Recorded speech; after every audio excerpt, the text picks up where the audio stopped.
একজন পাপীকে আল্লাহ সারা জীবনের গুনাহ মাফ করে দিয়েছেন শুধু ঘুমের ঘরে একবার আল্লাহ নামটা ডাকার কারণে। আরেকটু জোরে সুবহানাল্লাহ। হাসরের ময়দানে একজন বান্দাকে আল্লাহ জান্নাত দান করবেন শুধু সে ঘুমের ভিতরে আল্লাহ বলে ডেকেছিল।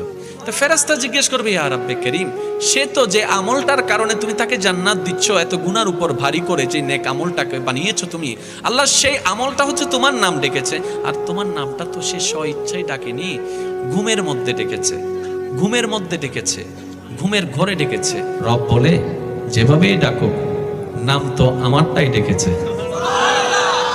যেভাবে ডাকুক নাম তো আমারটাই ডেকেছে, নাম তো আমারটাই ডেকেছে, আর আমি তার ওই নামটা টাকাকে কবুল করেছি।